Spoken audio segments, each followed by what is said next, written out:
Welcome back to the channel. Thank you so much for joining me. Today we are talking about chapter 5 in the book Playing in the Box, and Playing in the Box chapter 5 deals with resilience. So resilience is another essential element to the mental game.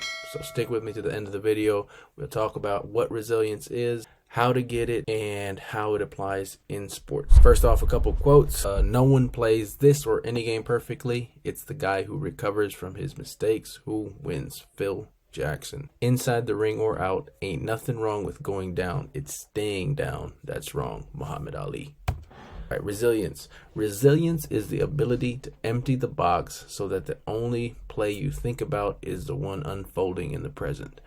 Resilient athletes make sure that disruptive events do not impact what follows. It is so easy to tell when an athlete is affected by previous plays or is even thinking about future plays. And when they let that clutter their box, clutter their mind, you can tell because it affects their present play. And resilience is the ability to unclutter, to empty the box, and to remain in the present. Macro and micro resilience. Resilience can be seen as micro in that you're moving on from one play, a bad play or a good play even, something, just one play, something small in the heat of the moment. Macro resilience is the ability to move on from a bad quarter, a bad half, or an entire game. So if you played in a bad game, you don't let that affect the next game you play. That is resilience. Slumps come as a result of lack of macro resilience. So you let it pile up, you let game after game, the bad pile up, and that results in slumps. A cluttered box. A cluttered box comes as a result of dwelling on past or future plays. So maybe you made a bad play and you're dwelling on that, or you start telling yourself stories about future plays because of the bad play. And either one of those, you are focusing on things that are not in the present. You are not with the most important play. You're not focusing on the most important play, which is the next play.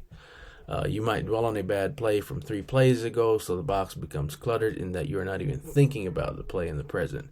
Good plays can also clutter the box. By celebrating a good play too much, you might miss out on the next play. So always remember, guys, the next play is the most important play. The next game is the most important game, okay? Cleaning out the box. You need the awareness. Here we come back to awareness again. Every chapter, I think we cover awareness. You need the awareness to know that the box is actually cluttered. You need to defend the box from future plays and clear it from old plays, whether good or bad. So we talked about that in the last slide. Whether good plays or bad plays, you need to clear the box and remain in the present. Breathing comes back into play. Use breath work and positive self-talk to clear the box, like we talked about in chapter 4. If you didn't check out chapter 4, I'll link it. I'll link the whole playlist up in one of the corners. Develop cues to help you clean out the box. Something like next play or let it go.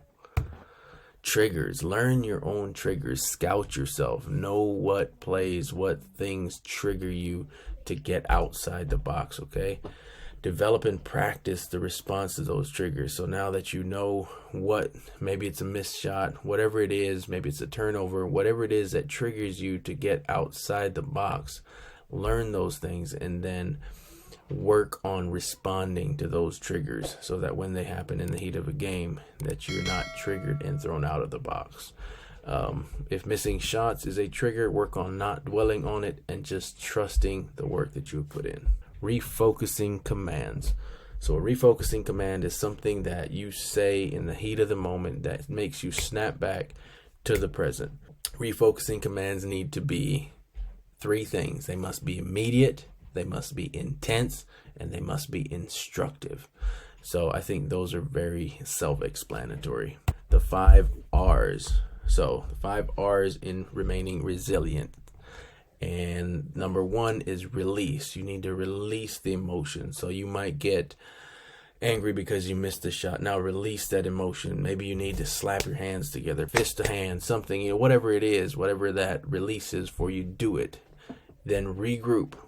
Now you need to, now that you've let the emotion go, regroup, get your thoughts together. Number 3, review what happened logically and analytically. No judgment. So now you need to think about, okay, what happened? Why did that happen? But don't judge yourself because it was a bad play or a good play, whatever it may be. There's no judgment there. Just review it logically and analytically. Relax. Take a deep breath, relax, now refocus, and that's you. The refocusing is you returning to the box. Examples of athletes that their way of letting go, their unique releases of famous athletes. After giving up a goal, Stanley Cup champion Braden Holtby squirts water into the air and focuses on a single drop until it hits the ice. That's his way of releasing and refocusing. After swinging at a bad pitch, 3-time All-Star Evan Longoria looks at the left field foul pole, takes a deep breath, and releases his frustration over the wall. After a poor shot, Tiger Woods gives himself 10 yards to walk off his frustration. When he reaches the 10th yard, the bad shot is history, and he's ready for the next one.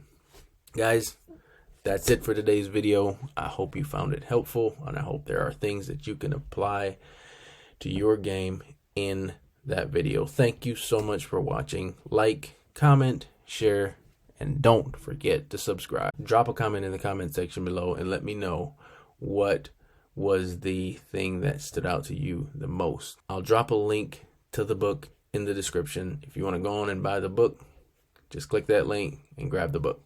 Thank you so much for watching. I appreciate each and every one of you. God bless you. I'll see you next week. Same place, same time.